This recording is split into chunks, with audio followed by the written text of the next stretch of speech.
Stressed? Cashed out? Still living with mom and dad? Now what? Exactly. MTV's book, Now What, will tell you what in this guide to jobs, money, and the real world. Honest.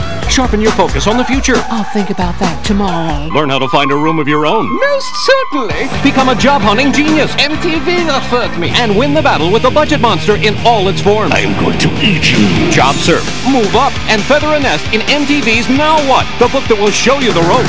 Don't lose your head until you've checked it out.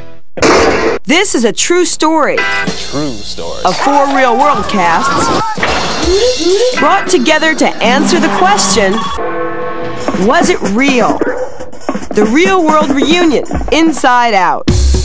You'll see never-before-shown footage, the cast's original audition tapes, the unaired pilot that started it all, foreign versions of the real world, behind-the-scenes footage, and an inside look at what your favorite roommates are doing now. I don't give a crap about any of those kids, no. It's me and Beena, man. The Real World Reunion, Inside Out.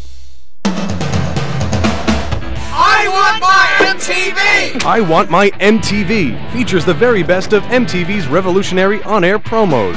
MTV, Short films. And station IDs. MTV, no longer only for deviants. Relive the early days of MTV with Randy of the Redwoods.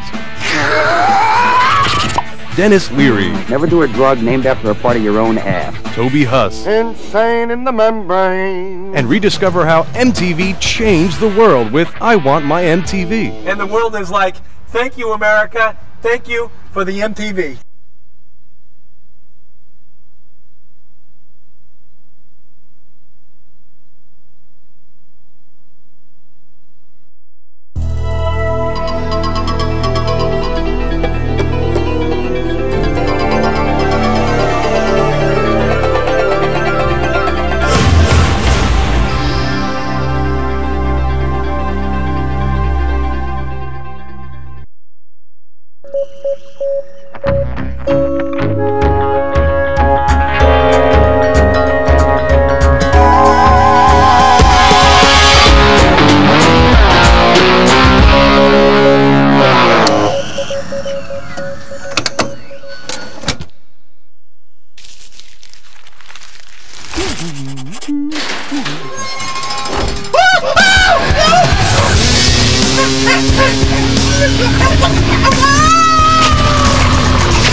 Looking for a job bites. There are no apartments like the ones on Melrose Place. They canceled my credit card. I could have died.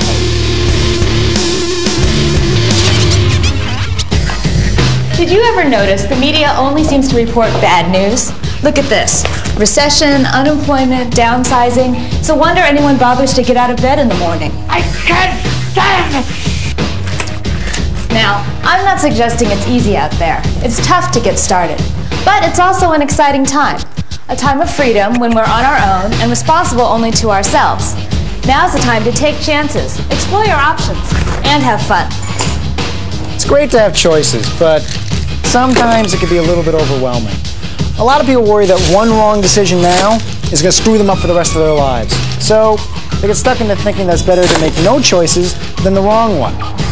So why not? Just forget about decisions. Kick back, pig out on a few dozen candy bars. I mean, by the time you come out of your sugar coma, it's just going to be a brand new day, right?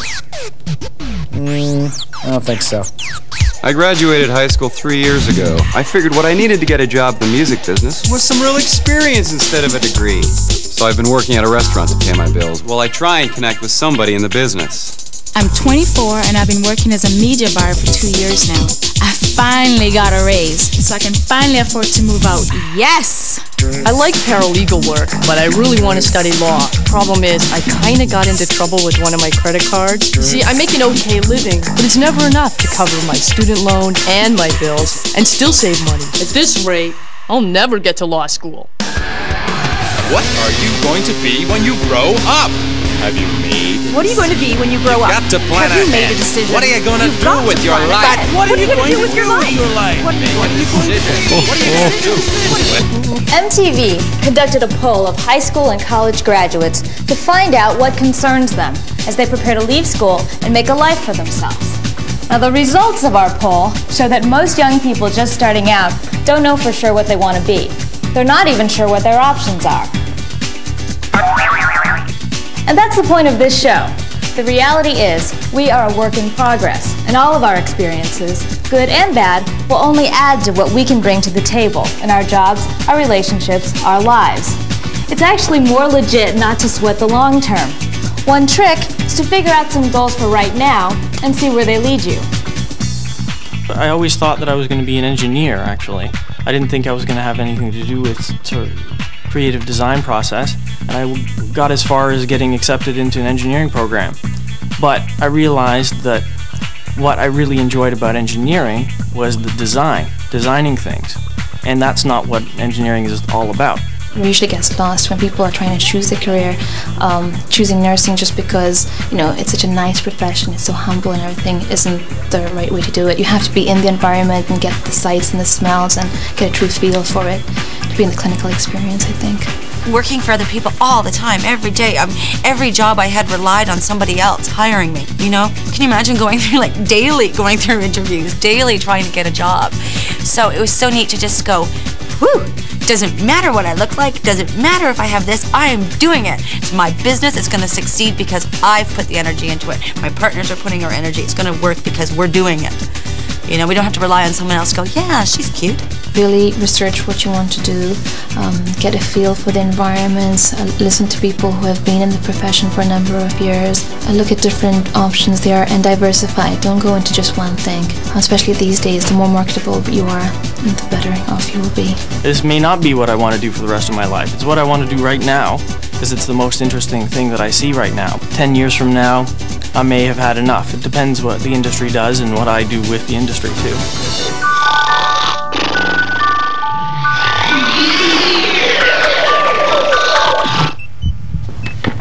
Hey, what gives? The party's over. He's finally finished celebrating graduation. 4 years and nothing, and now he needs me to be creative. I can't perform under these pressures. It's not creativity he needs. It's intellect. Hey, where is everyone else? His incessant partying has killed off all the other brain cells. Now we've got to handle everything. Oh, thanks a lot. You are such a pig. You love it. You think you're somebody smart? What? I'm sick of you sitting in your office report. How could any brain cell... Resume. Now what? He's actually going to look for a job. What kind of job suits a guy with only 3 brain cells? It looks like the only thing he's got going on is a chance to start as a clerk at the insurance company where his dad works. Insurance? No way. That is not happening. He should be free to express himself, not imprisoned in the concrete walls of corporate America. He needs money now. Besides, this will get him started and get him some work experience to build his resume. Yeah, my boy ain't starting off as some lackey in the mailroom of an insurance company. The babes don't go for that. No, let's think of some other options. The theater. Remember those cute plays he used to do in high school? Hello, the goal is to get a job that pays. But if the passion is there... Look, let's call down to the heart and see. Well, he has the heart for it, but not the stomach for the rejection. I guess insurance it is. Wait, what about architecture? Now that's a responsible job, creative too. Perfect. Just one minor problem. This boy's got a general BA. I still think we gotta give him a chance and not just take the first job that comes along to him. We could, you know, work together. Excuse me? I could head up to the right lobe of the brain and get him started in research, find out what jobs are out there and who's hiring. And I know I could pull together his experiences to create a brilliant resume. What could you do? Are you kidding me? I was born to network. Just leave the mouth to me and I'll schmooze this guy into the job of his dreams. Great! This guy's gonna have so much action he'll be too busy to work. You are such a pig! Alright, that's sit down. Enough. Shut up! You always making fun of me and messing me around. What do you think you are? You think you're smarter than everyone? What I do with a piece of you regrout my tongue? Believe it or not, there are actually tests that help you decide what job suits you and what career path is best. Some think the tests are helpful. Others believe that only you know what's best for you. We decided to put the test to the test. We picked 3 professionals who are all successful in their chosen careers, and we're going to give them a personality inventory to find out whether or not the job path they picked was the right one. Rob, what is it you do? I'm an immigration lawyer. Catherine. I'm a business banking account manager. And lastly, we have Christina. I'm a public relations practitioner. Are you folks ready? Absolutely. Okay. I guess we'll start with Rob. Rob, here's our results. You have a scattered profile in many areas, indicating many areas of interest and talents. You have strong artistic scores along with enterprise and social. That indicates everything from architecture to a designer, law and politics to minister. Bet you didn't think that, huh? No, I'm Jewish, so I definitely did not think about a minister as a profession. Okay, well, for a little summing up, we're going to go to Brian, a resident family therapist. It's interesting that you're an immigration lawyer because it kind of meets up with 2 aspects of the test. One of them is the issue about being in control, because as a lawyer, you're the one who's directing the client and handling the situation. And the other one is that you deal well with problematic situations and people who are in trouble. And so as an immigration lawyer, I would imagine that's a big part of your job. As retail, you'd be killing the customers. So I think that you're particularly well suited for what you're doing, but you would have a lot of other choices in terms of interests and abilities. Catherine, you have especially high scores achieved in law and politics, teaching, and business management. The low scores were achieved in realistic areas, indicating the subject, well, you wouldn't be good in the military, which I'm sure isn't surprising. No, that doesn't surprise me. The lower scores achieved in conventional areas like office work, banking, accounting, secretarial, sort of where you are. Sort of where I am. Catherine, it may appear that you're particularly ill-suited to be a banker, and in fact your interests seem to suggest that you should be pursuing other areas, more in the social, teaching, perhaps the area of psychology. What's really interesting is the strong risk-taking component, and what I would like to know is, what do you do after work? Are you jumping out of planes? I could do that. Do you do extracurricular activities? Yes, high-risk sports. So you found a way of being able to compensate for the lack of adventure in your job. Well, I think that's a good point to mention here, is that there are times when people may choose a profession which doesn't necessarily fit in with what their global interests are, but they find a way of being able to compensate, as Catherine has been, this need for adventure, this need for risk-taking, which she doesn't find in the office, in the workplace. She goes out and finds in her free time, so that's terrific. Great, thanks. And lastly, we have Christina. And you enjoy your work? Very much so. I started off in nursing and then developed more into the public relations area. I love public speaking and creativity and change. You're good in communication, direction, advisory. You're poorly suited in solitary desk-oriented work, like accounting and research. You like working with a lot of people. You're very project-oriented. Brian, what do you think of Christina? Well, she was actually the easiest one to do because there was such a strong theme in terms of flexibility. And so it suggests that you have wonderful skills of adaptation, and that the risk-taking component also fits in nicely, so that you can adapt to situations easily and you're willing to put yourself into new situations. So I think it's quite telling that you say that you enjoy change and that you in fact have changed careers quite significantly. And my suggestion to you is that you will probably continue to do so and really enjoy it and be successful. Thank you. So, all in all, it appears that those tests are pretty good at identifying certain jobs to suit our personalities. And if you're interested, some of those tests are available on our MTV online site. But keep in mind, regardless of the results, only you know what you enjoy and what you'll be good at doing. For example, if you happen to be a, well, hardworking, artistic, creative type like myself, you might want to rethink one of the options they gave me. Tax auditor. Duh. It felt like such a joke. I didn't know what to put in a resume. I mean, I had no real experience in the music industry. Nada. What was I supposed to put in black and white that would convince this nameless, faceless person to hire me? First it was like, oh yeah, they'll think it's real cool that you work backstage at a club for free beer. Yeah, my first job out of school was at Der Wiener Schnitzel. Drive-through. My first job was selling popcorn and tickets at the Fairfax movie theater. My first job my father got me at the University of South Carolina where he works, and I had to be a data entry person on computers, and I wanted to shoot myself. I'm not suited for that. I can't type. I was very, very bad at it. There are certain generic attributes that employers look for. People that are problem solvers, adaptable, computer literate, leaders, fast learners, and self-motivated are very desirable. Human resources people told us the #1 quality they look for is interpersonal skills, the ability to be a team player. So, draw attention to these skills in your experience.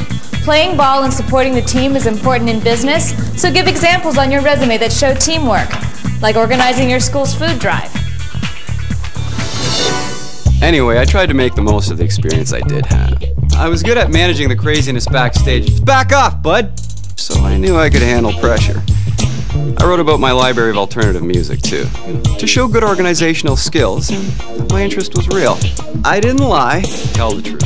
I didn't lie. I just made sure they would know, that some of my unemployment experience counted. Oh, and I got it laser printed, so it looked good. Then I got it proofread twice. A good way to format your resume is to bullet point your different experiences under specific jobs that you have. Just because paragraph form seems to sort of all blend together, it's much easier to read and you highlight some of the things right away. If you're coming right out of school, it's okay to include your education first and then list your experiences, but most of the time it's best to see experiences first. The cover letter should express first your objective, what type of work you're looking for, what type of job. If you're replying to an ad in the paper, it's good to express right away the specific job that you're addressing. After school stuff, that was like, Mom always said that's the most important thing. Let them know that you're also involved, like you're a cheerleader. And I mean, look at it now, it sounds so silly. If you don't have any work experience, at least show that you're interested in other things besides, you just go to school from 9 to 3. And I now look at it, I thought it was so silly, but it's true. If I was to see a resume from a kid and, she's 15, at least she's involved in so many different aspects. That's something that I would look for. Any skills that have anything to do with the company that you're interested in are very vital. So if you can, I think the best thing is to tailor your resume to every specific person that you're going to give it to, so that you can put all of your skills in the light of the company for the job that you're applying for. The best way to make an impression for yourself is to call up, say, look, I'm interested in a job, can I come in and show you my resume? Don't just send it in. If you send it in, maybe it's looked at, maybe it's not even looked at. Maybe someone will open the envelope, see that it's a resume, throw it on the pile, and not read it. You know what I mean? I think the cold calling, like just opening the door and going, hi, are you hiring? To be honest with you, I don't think that's the greatest approach. Phone first, just a simple phone call, because then just to say, are you hiring? And if they say, yeah, well, get down there. Do your research. Don't come walking into this store unless you kind of know what the store's about. So you can say, oh yeah, I heard this, or I read this, that you did this, or I talked to somebody. Whether still at home or on our own, we are adults now. That means taking care of our own business. I've found it helps to write things down. The old standby of making lists of things you want to accomplish daily and weekly can really help. This works for long-term goals too.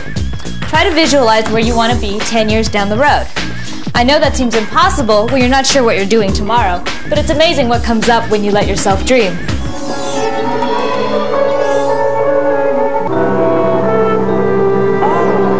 It's a very personal process and everything is fair game. Are you working in an office or is the big outdoors for you? Studies show that writing down your career goals really pays off. First-year university students who wrote down their short and long-term goals were significantly closer to their dreams in 6 years' time than those students who did not. Make a game plan, not just a date when you plan to leave home. And nothing's written in stone. Your career goals may change as you move along, but it still feels good to check things off. So, you're finally finished with school and you're ready to be let loose on an unsuspecting world. Shame that you've got no job, no cash, and you got to crash at your mom and dad's until you get your act together. Returning home can be a bit of an adjustment. One thing that was so silly, would drive her nuts. My mom, if I was going out, I couldn't leave at 10 o'clock to go out because that was just too late. And these would cause all these arguments. So I'd be like, you don't get to a bar until 11 and I'm leaving at 10. So what I used to do is I would leave at 6:30. And I'd go and sit in a coffee shop, meet my girlfriend Anna, and then still go to the bar at 11. Doesn't matter what time I come home. I mean, you could bang your head on the wall screaming constantly, this is so ridiculous, Mom, this is so ridiculous. Stop screaming and just find a little way to get through it. There are all kinds of places at all kinds of prices. Now, whether you live in a high-rise, a warehouse, a commune, or a coach house depends on what you need out of a home. And it is your home, so this decision is important. Of course, price is usually the deciding factor, although location is also pretty key. It's not such a great deal to save $50 in rent if you need to pay that much or more commuting. Your time and energy are worth money. Likewise, the funky warehouse space, not so cool if you need to schlep 30 blocks to do your laundry, or you come home late at night and your neighborhood is dark and scary. Now, while living at home, there are times when all we want to do is move out. But when faced with the reality of living alone, some might worry about feeling lonely. The first night might be a little scary, but once you're into a routine, it'll be second nature. My own apartment, my chair, my coffee table, see? No more parents butting in, no more little sister touching my stuff, just me, independent, on my own, solo, alone.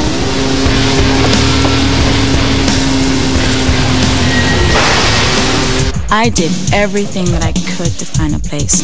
I left my name, Carly Houston, and my number at buildings that looked decent, and I put the word out to everyone that I knew that I was looking. I looked at this one place last week that I saw in the classifieds in the local paper. The location was good. Shops in the subway. I checked out the listings in the area, and the price seemed reasonable. Potential. And I also spoke to people that I know who live nearby. Experience counts. We're here in a fairly typical, lower-priced midtown apartment to find out how it stacks up as a potential new home. You should probably check out the bathroom to make sure that the taps are running or they got running water and that the toilet flushes and stuff like that. I don't know if you eat a lot of meat or anything. An undersized freezer could be a problem. That's a gas oven. Maybe prefer electric, but that's up to you. It's something else you should remember to check out. Oh my god, I love it. The high ceilings. I like this couch. I'm just waiting for my girlfriend. I hate this place. Does this apartment come with this couch? I am his girlfriend. I was just testing how the toilet flushed.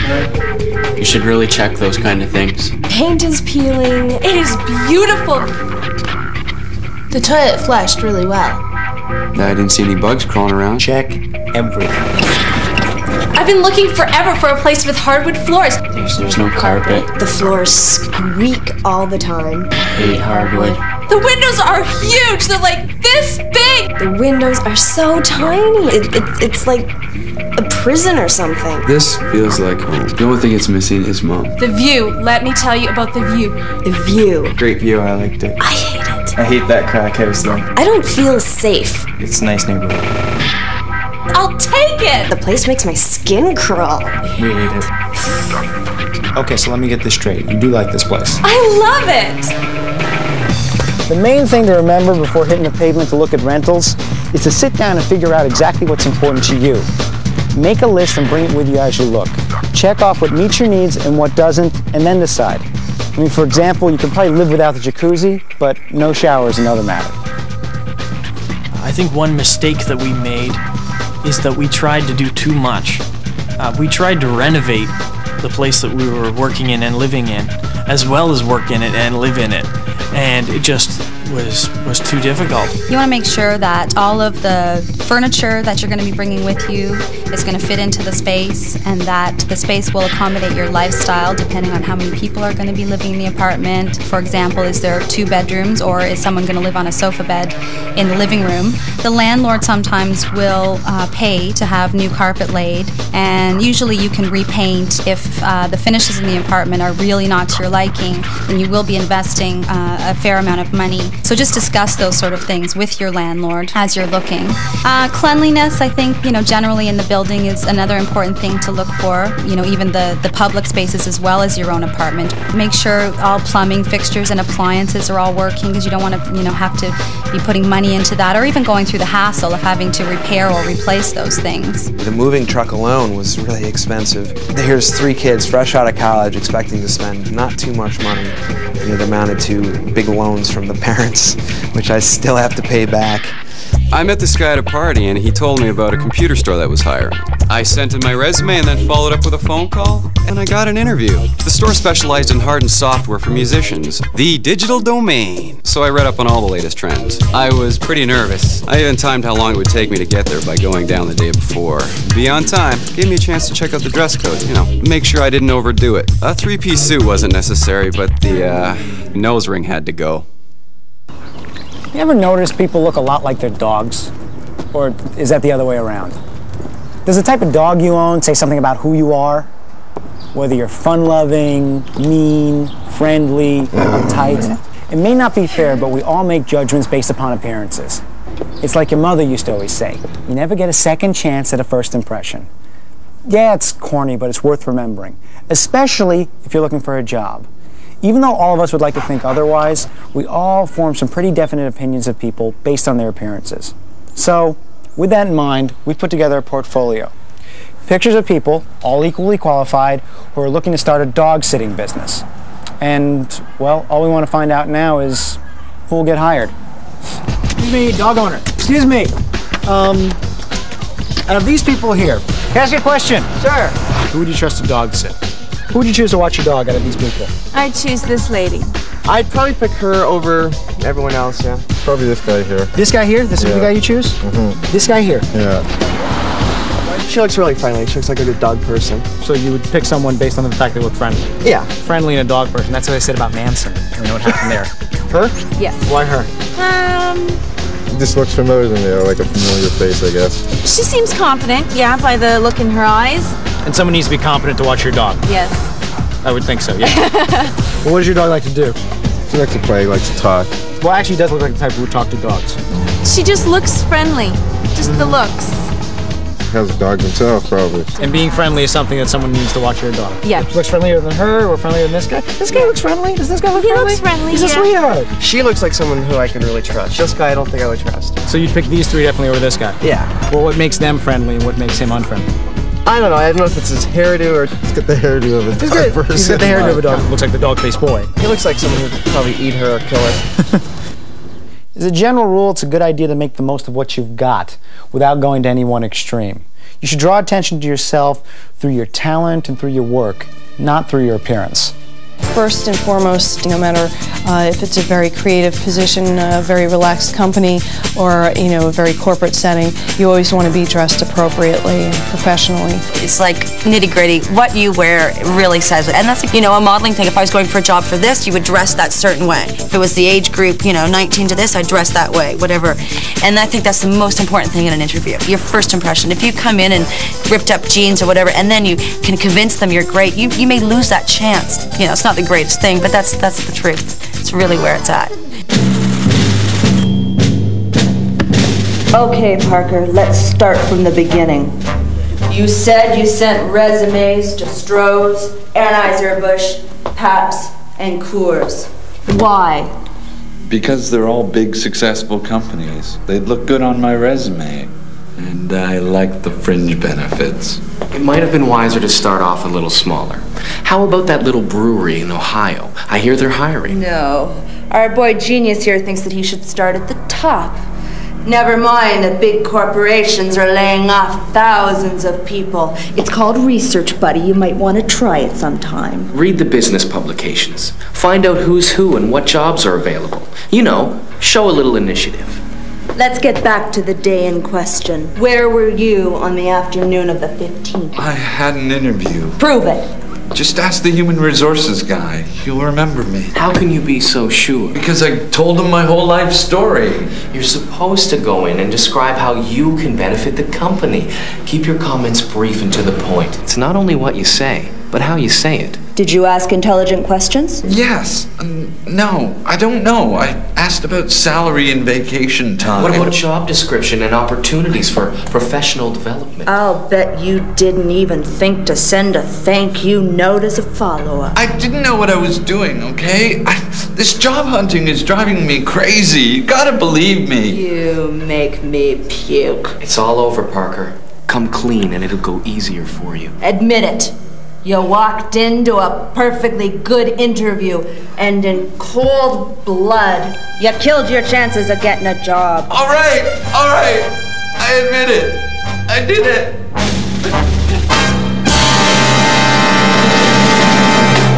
I was highlighting my enthusiasm when I was talking to potential employers. I didn't have a lot of skills, but I wanted to show them that I was eager to learn. I was eager to do whatever they wanted me to. And I had to show that as well as my ability to learn.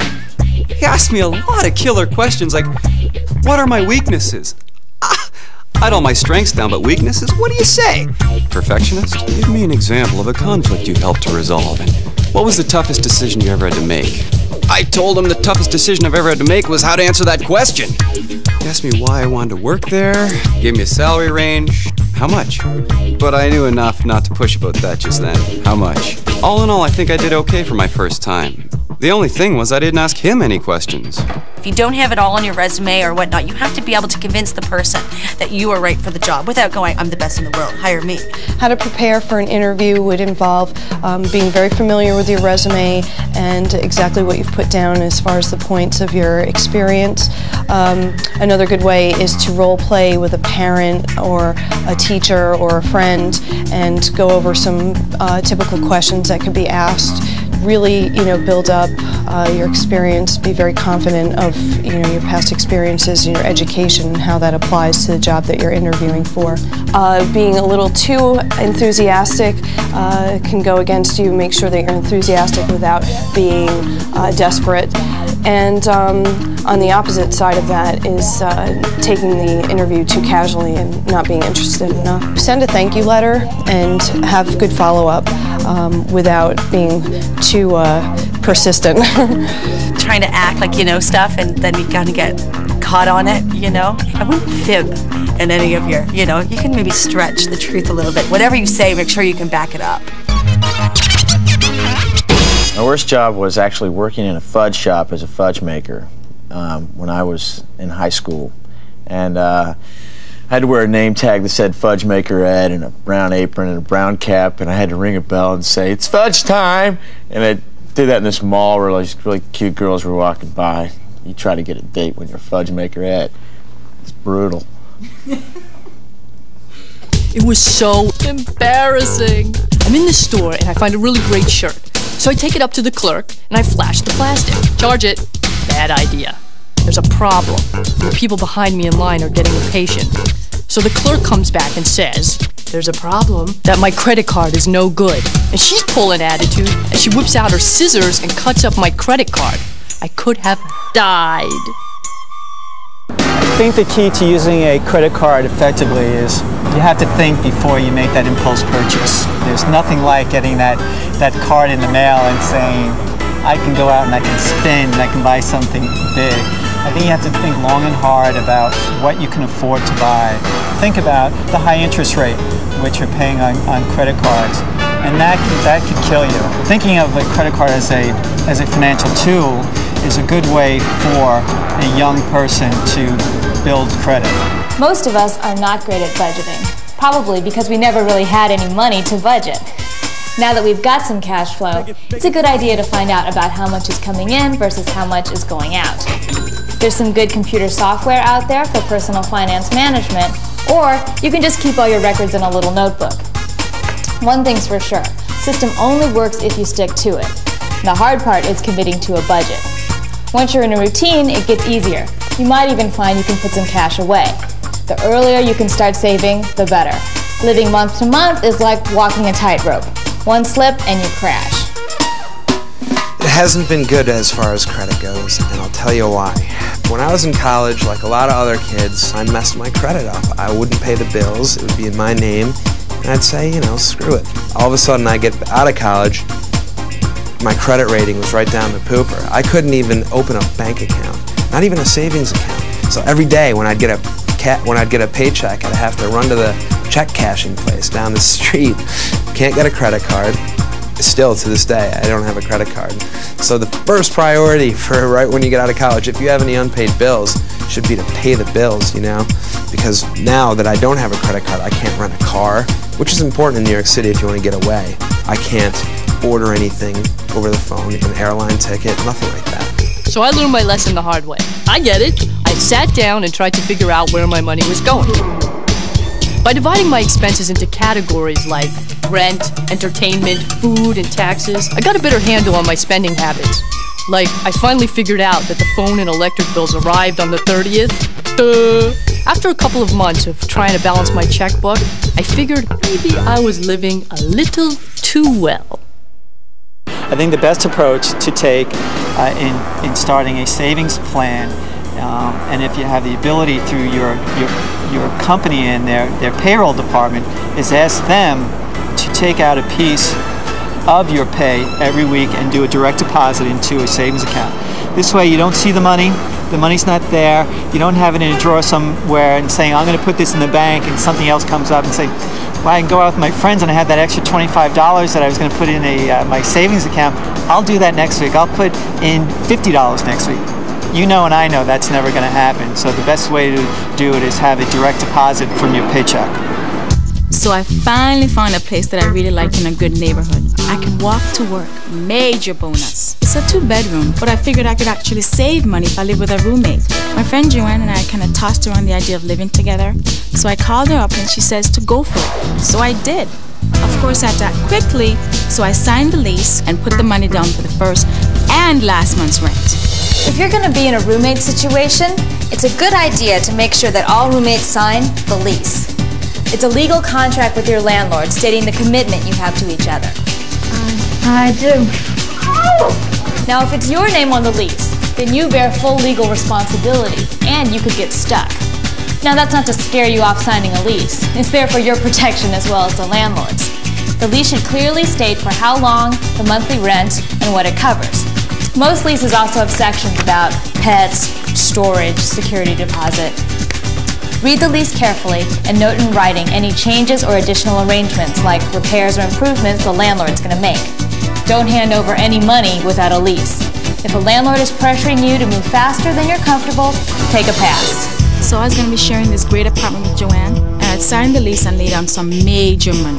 Then girlfriend calls me up and says to me that she can't afford to move out because she just got laid off. Hello? Unbelievable. So what do now? I can't afford to break the lease because if I did, I'd lose my deposit. Cha-ching! Besides which, I really like the place. To die for. So I decided to look for another roommate, someone with a job who was willing to put their name on the lease.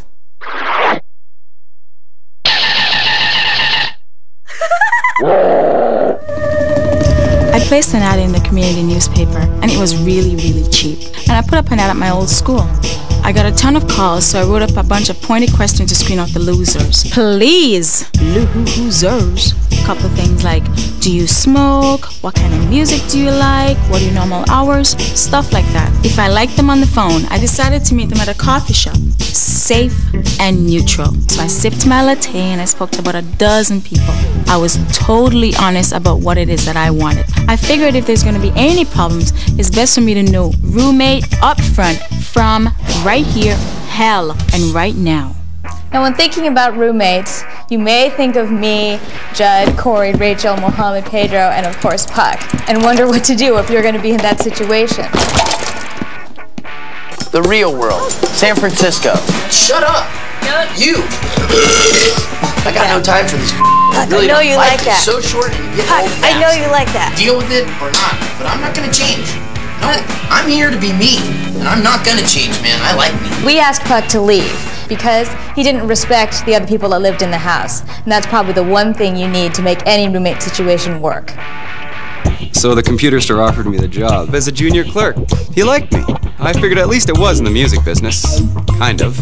I went back to meet with him to get the specifics I didn't get the first time. How much? Like the hours, if there were benefits. How much?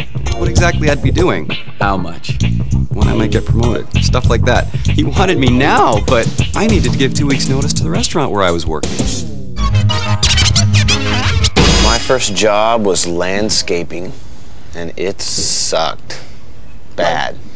I've always had a strong work ethic, so I would certainly encourage people to not be embarrassed or ashamed to do whatever it takes, to get where they want to go, in life.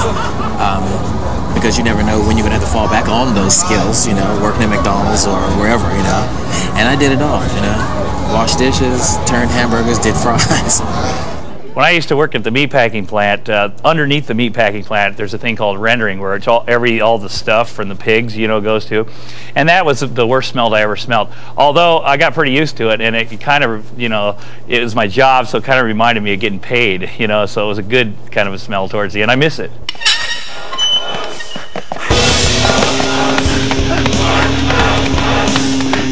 Leave me alone.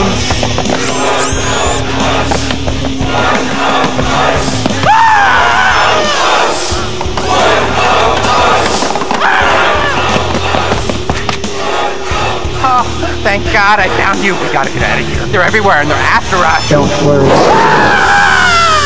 Introduce yourself, don't be shy, offer yourself up for different projects, volunteer, get involved with as many things as you can.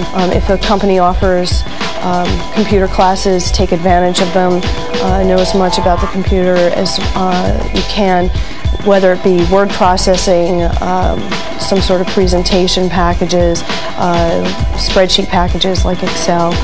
Get to know as many as you can because they'll always be marketable when you're going through your next job. Slackers aren't going to make it. They're just not. If you don't put in the hours, if you don't put in the time, and if you don't, you know, really work on it, then you're not going to go anywhere. Like, I worked my ass off and have therefore been able to advance through the ranks a little bit. Lots of people do a lot of complaining.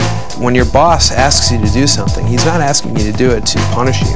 He's asking you to do it because it needs to be done. I worked full-time for a few years and got paid really poorly, and just it wasn't a wonderful environment. But every day I gained a new skill, and I was always learning. And when I reached the point where I couldn't expand anymore inside of that company, I knew that, okay, that's the time for me to move on. I have enough skills now that I can go on my own, be a freelancer. And I've been doing that for about the past year.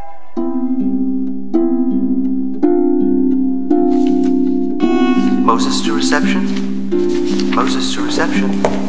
St. Peter, please pick up Hello? line 5. I have the papers right here. St. Peter, please pick up line 5. Hey, what's wrong? You look like you've just had your wings clipped. It's my new boss. He is such a jerk and totally incompetent. I'm busting my halo and he takes all the credit. I just can't stand it anymore. What can you do? I can go over his head, that's what. I'll go straight to the top. I wouldn't do that if I were you. Why not? I hear he's very well connected, if you get my drift. How do you know this? I just heard, that's all. So you heard too? Heard what? You mean you don't know? Know what? About what's going on upstairs. Spill it! You know I don't repeat gossip. So I'll only tell you this once. There's major changes happening in management. Really? Yep. Now that Lucifer's fallen from grace, there's an opening in the Archangel department. The competition between St. Joan and Michael isn't pretty. Cloud9 is totally divided over the issue. I can't believe it. Believe it, but you didn't hear it from me.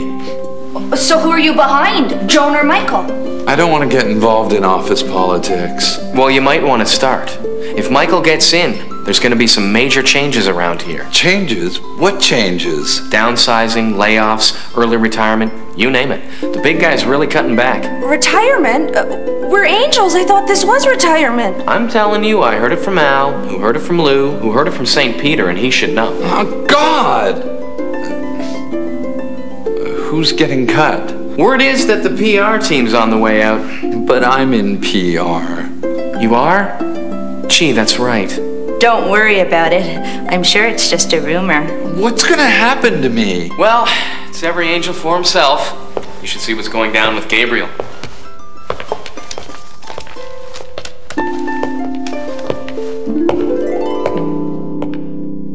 People are always trying to protect their job, so they're always trying to find other areas of responsibility that they can take over.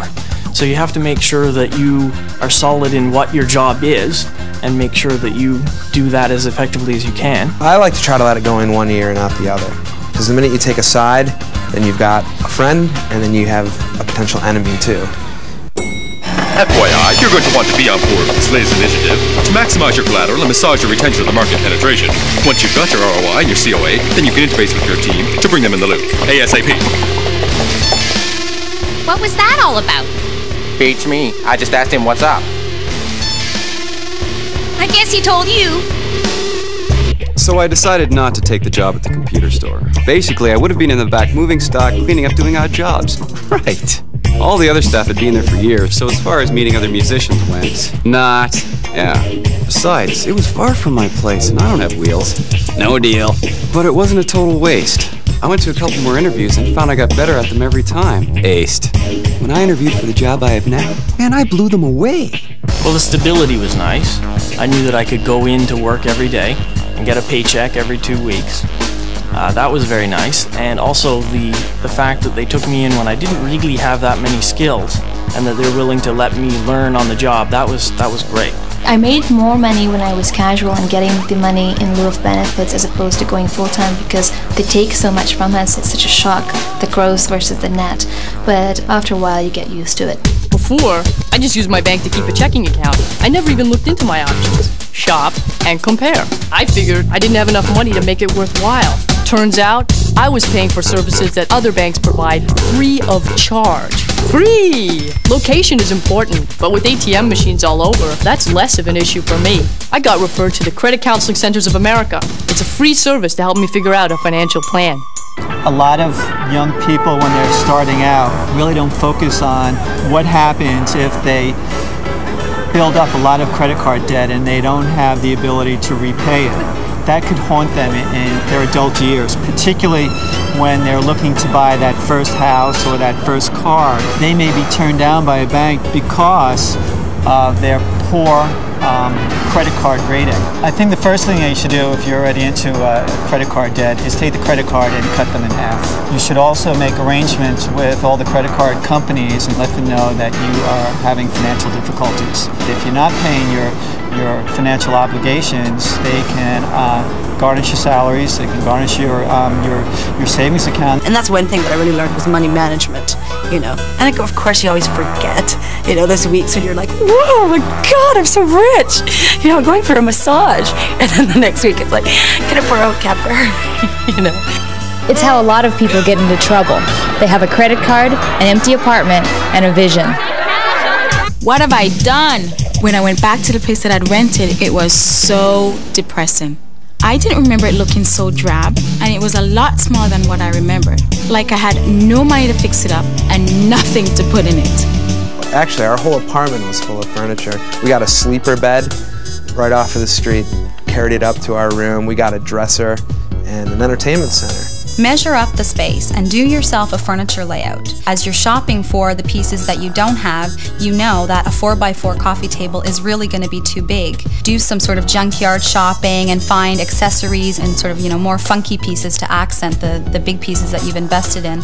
And the most common ways of fixing up your junkyard finds are basically through slip covering, reupholstering, and painting. Old tricks such as mirror in a room can really help make a space look larger. You can paint the wall a completely different color than what you've painted the rest of the apartment, and that wall will then become a real focal point. It's amazing what hanging a painting or an incredible vase of flowers can do to a room. So I scrounged some furniture for my family, please, and decided on my must-haves. A couch, a bed, a table and chairs, a dresser, a coffee table, which is a little box with a material but don't tell anybody, and a TV. And I also got some extra cushions for seating, and I found a kitchen starter kit at a department store. I wasn't too proud to take a care kit from my mother, because when I added up all my bills, my electric bill, my phone bill, and my cable bill, I hit my monthly limit even with a roommate. It's amazing how it all adds up.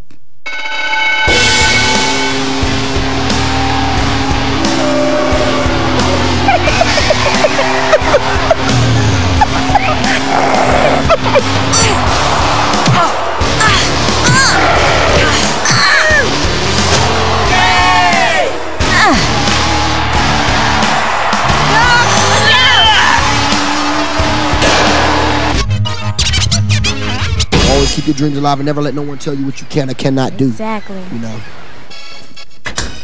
Maybe working for someone else is not for you. In our poll, 80% of you identified self-employment as the best way to make a living. Entrepreneurship is the fastest growing source of jobs in America today. Some qualities successful entrepreneurs share are self-reliance, initiative, competitiveness, self-confidence, and perseverance.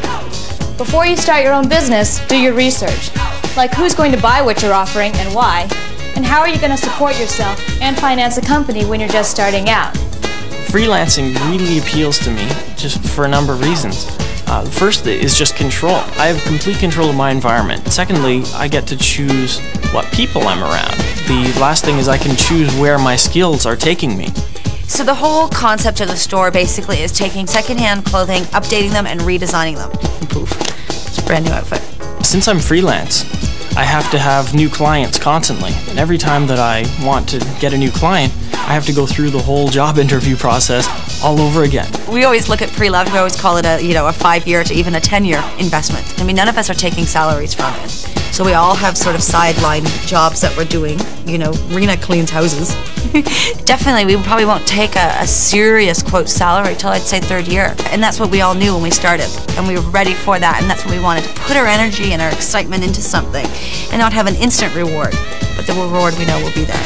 Everybody wants a set of wheels. Freedom, the thrill of the open road, the expense. Yeah, they are expensive. I mean, there's the cost of the car itself, there's interest on the car loans, parking, gas, maintenance. You should consider alternatives.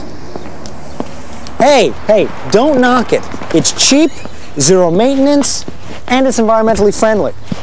And when I really need to, I can grab a cab, or I can even rent a car for a heck of a lot less than it costs to actually own one.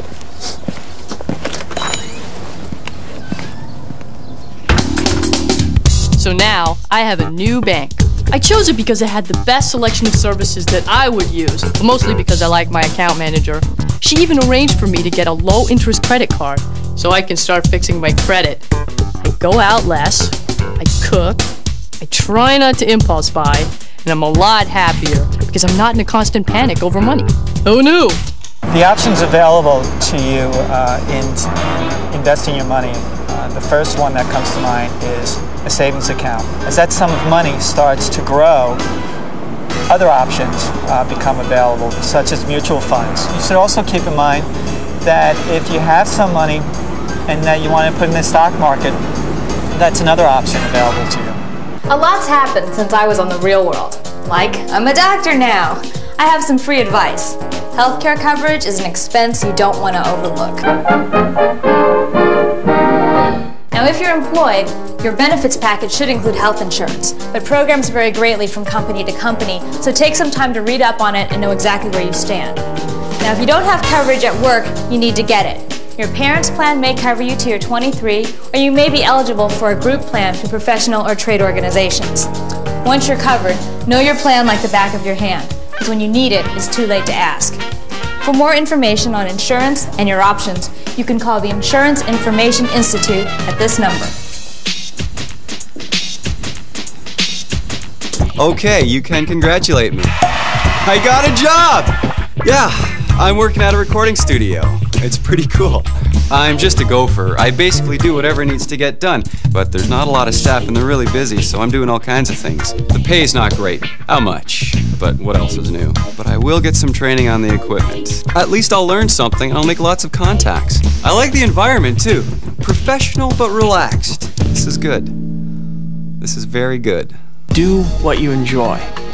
A successful job is only as successful as you are happy.